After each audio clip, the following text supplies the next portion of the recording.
We are back with another great episode of Liftoff with Jeanniey Walden. Curious as to what experts are joining me today?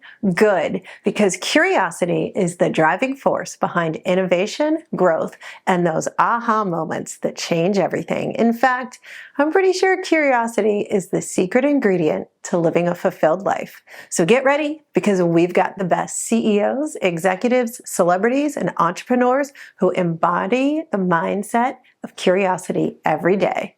Let's lift off.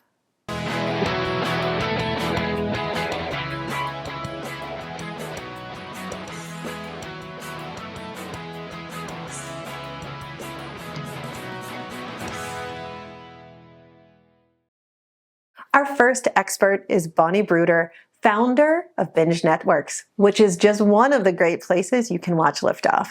Bonnie's a trailblazer in digital media and content distribution. Her groundbreaking platform empowers creators of all sizes to monetize and expand their reach globally. With a passion for storytelling and innovation, Bonnie has built a network that bridges the gap between content creators and audiences worldwide. She's here today to share her journey of disrupting traditional media. Welcome to Liftoff, Bonnie.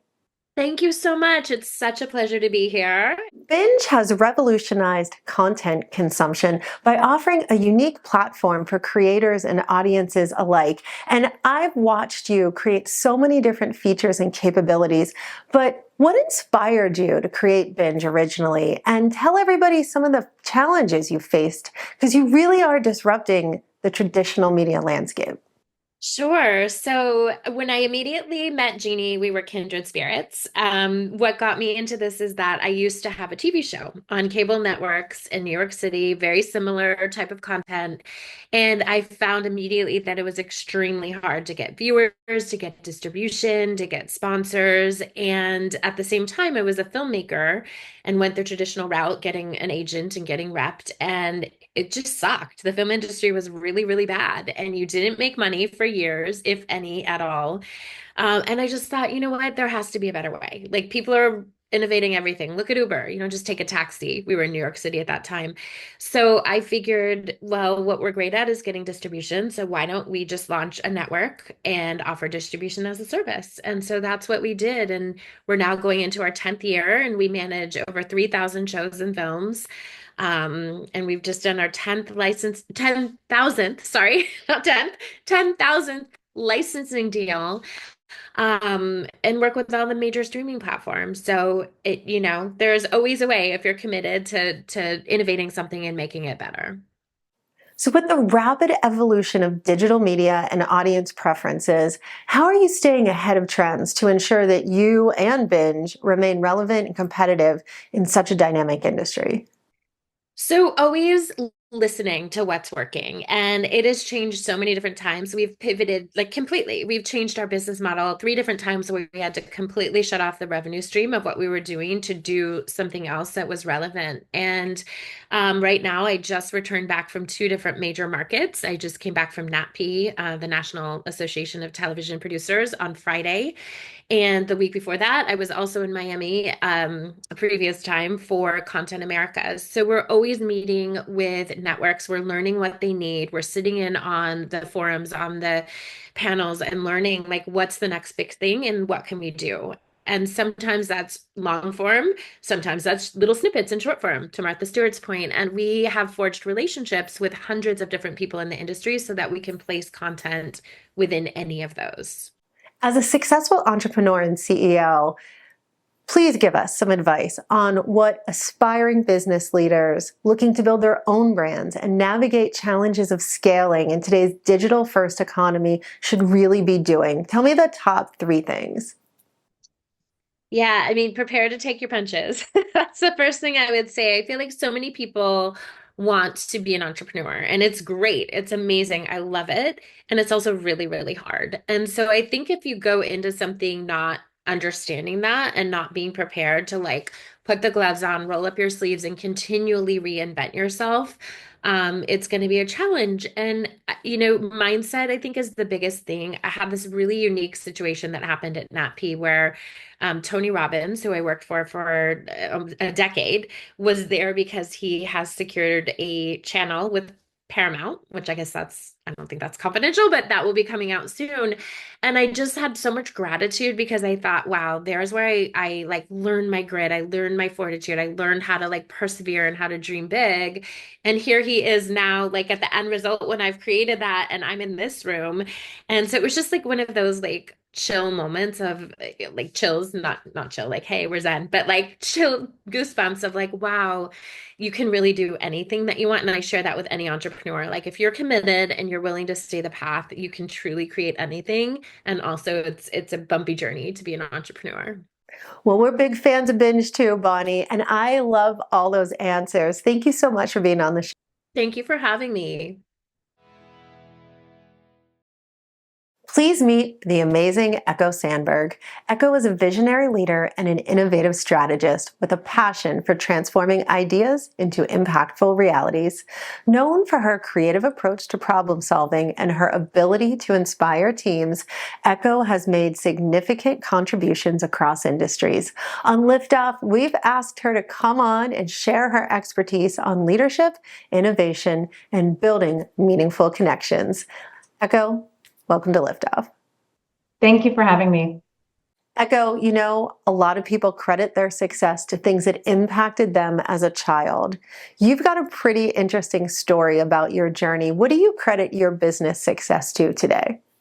Yeah, when I think back to my childhood, it definitely shaped aspects of who I am as a leader today. And a top leadership trait that I value and that I would credit to fueling past successes would definitely be curiosity. My parents were teachers, and they instilled a joy of learning in me early on. And as an extension of that, the importance of curiosity. And my dad loves to tell this story about a time when we went to the movie theater to watch the movie E.T. And the second that E.T. came onto the screen, my eyes got really big and I started asking questions. And I did not stop asking questions throughout the whole movie, which I'm sure was much to the dismay of others that were in the theater. But something had sparked my interest. I needed to know more. And that was just part of who I was. And I really carried that curiosity into high school, into college, as I explored various interests from sports to theater, band, choir, student government, and more. And for me, never wanting to be narrowly defined, I was always seeking to learn more and expand my skills and my mindset. And for people that are just getting started in the professional world, they're recently graduated or they're just moving into management, what advice would you give them? Yeah, I would think about what I call my leadership point of view that I've really developed over time throughout my career. Would be advice kind of around 5 different areas. The first one, to no surprise, is always stay curious, and exactly what you're just mentioning. We're never too old to learn. We're never too tenured in our career to learn. So stay curious, ask the I wonder questions. I wonder why, I wonder what if, I wonder how might we. And if we use that curiosity, that's going to help us move past challenges in creative ways and help to create better experiences for our business. At the same time, my next point of advice would be to watch for blind spots. I remember a time early in my career when I was interning, and I guess this goes back to the curiosity. I was interning in both marketing and finance. So 2 completely different worlds. And one day, my manager in finance started to ask me questions about a project that I was working on in marketing. And here, my curiosity became a blind spot because I thought she was genuinely interested in the program I was doing. But it turned out that finance did not agree with this program, and they wanted to learn more about the mechanics of it and potentially shut it down. And once I learned that they had actively attempted to shut it down, I was determined that I was going to save the program. And that kind of plays into my next piece of advice, which is listen to know what questions to ask.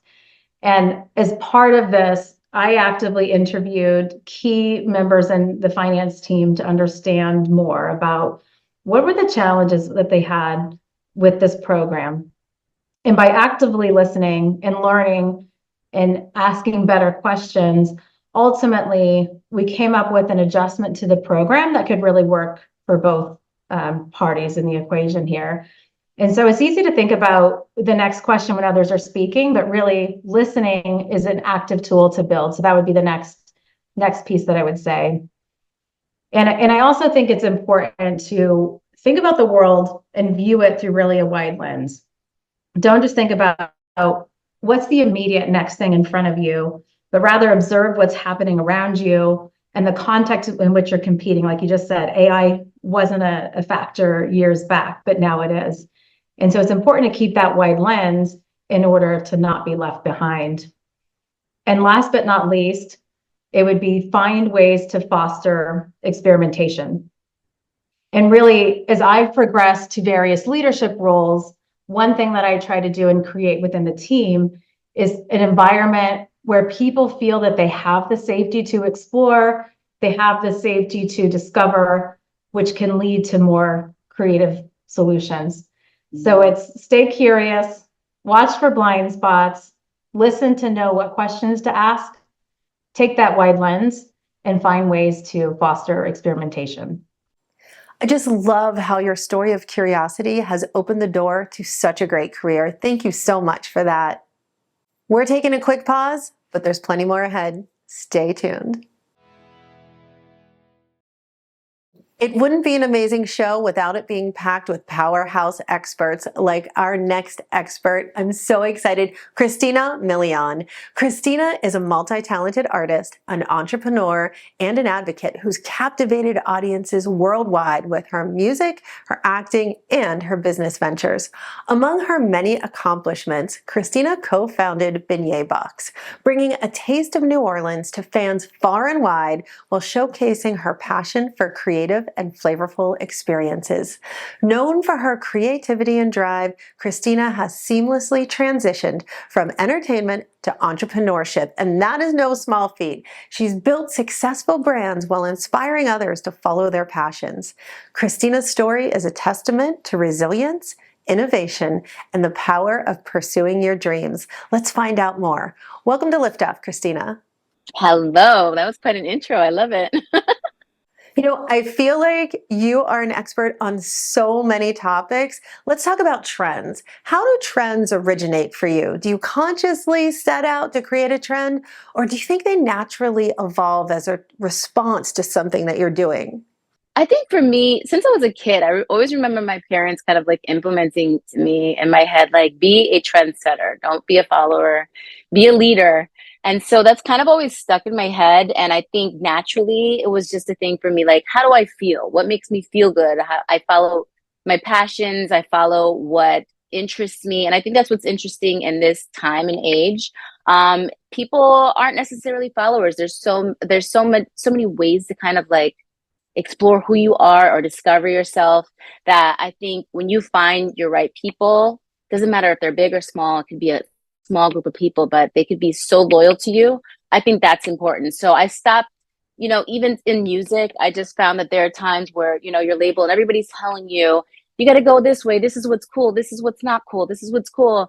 And I found that never works. So you really got to follow your heart, and find your own trends, make your own trends, see what inspires you. And I think it'll rub off on everybody else. And there's definitely other people who can relate to you. You know, you were one of the first to start building a talent brand in the 90s at a time when most people didn't even understand what a talent brand was. What was the inspiration behind that? It's so different now. A lot of notes, a lot of writing down notes. It's a lot of like whatever I see, I kind of have open eyes. I'm like wide-eyed to the world. And every experience and everything that I do is kind of like a connection that I find that I'm like, okay, if it's clothing, I'm like, maybe there's a design in that, or food. I'm like, oh, these new flavors, or marketing is a really big deal from other companies and campaigns, how people market things. It's exciting, and so for me, I write down a lot of notes. And now I kind of even sometimes I turn to AI. A lot of people don't want to talk about AI, but this is the generation, this is where we are today.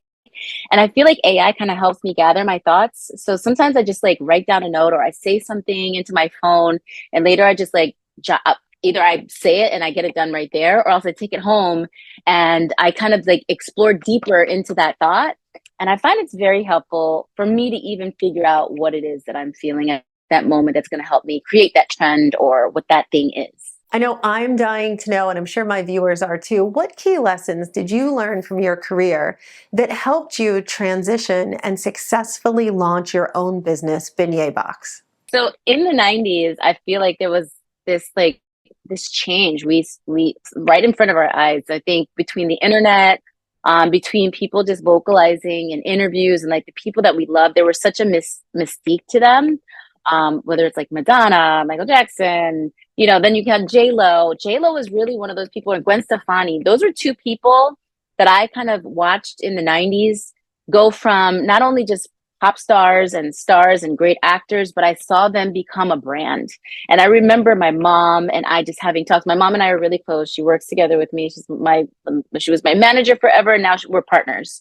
But back then, she kind of explained to me about what a brand is. And like, we got a book. It was about branding and advertising. And my mom had a temp job at an advertisement company. And when she was working at this advertisement company, she was learning everything about like how to make marketable ads, how to do this, how to do that. But she also learned about building a brand. And so my mom would come back home and she would tell me all this information, all this like water cooler talk that she would have with the people that worked there. She was just like the lady who worked at the front, she was just the secretary. But my mom will soak up some information, honey, and she will spread that information after that too. That's her blessing. That's what's great about her.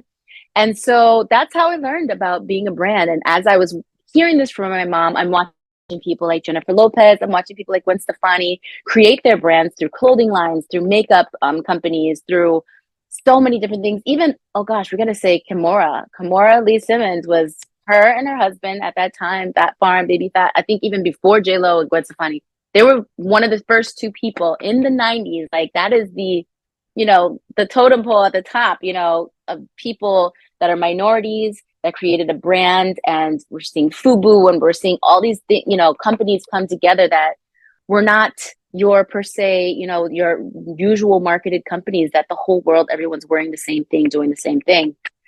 So it was exciting. I think the best part of it was the excitement about the creativity and the opportunity and the possibilities. And of course, then you got to figure it out. But I think I type partnered with a lot of brands early on. My music career gave me that opportunity to kind of like introduce me to some people, some bigger partners like Tommy Hilfiger and some like music brands and clothing brands that came to me. So I was kind of dipping my feet and seeing what it's like. And of course, you get paid back then too, paid really well. This is the early 2000s. I mean, I guess you still do, but people are a little bit more frugal about the budget these days. But back then, it was like, hey, the more money spent meant the brand was bigger.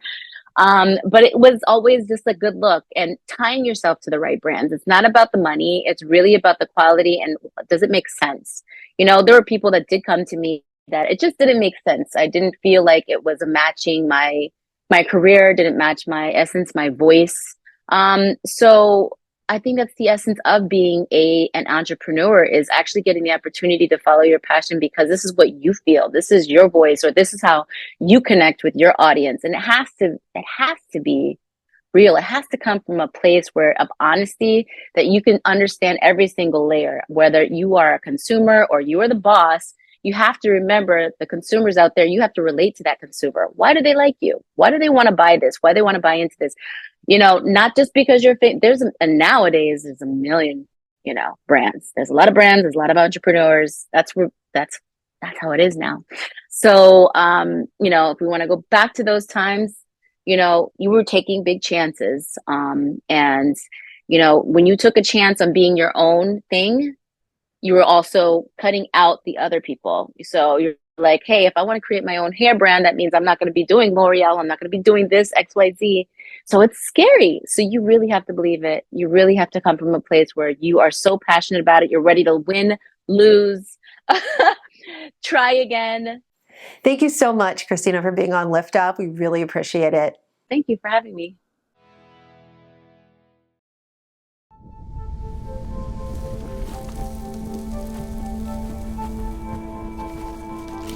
Eva Marie smoked 12,000 packs of cigarettes over 15 years. She quit, and now there's a new lung cancer screening that could save her life. You stopped smoking. Now start screening. No matter how much you smoked, early detection could save you. Talk to your doctor or learn more at savedbythescan.org. It's time for us to bring back one of our favorite experts from past episodes. We want to check in and see what they're doing now. So let's do it. You should remember Julia Hart. Julia is a renowned entrepreneur, fashion designer, and star of My Unorthodox Life. She returns to Liftoff to share exciting updates on her journey and on her business. With her sassy short haircut, she continues to be a trailblazer who transformed her life and built a global brand. Let's find out what she's up to. Hey, Julia. It's been a minute since you were on Liftoff, debuting your Body by Julia shapewear. After you were on the show, I started to see it everywhere, and it took off like a rocket. I'm so excited for you. Tell us all now, what are you up to? Well, Plus Body by Julia Hart, the shapewear brand, it's going to be our second season. It's going to launch in Fashion Week, February of next year.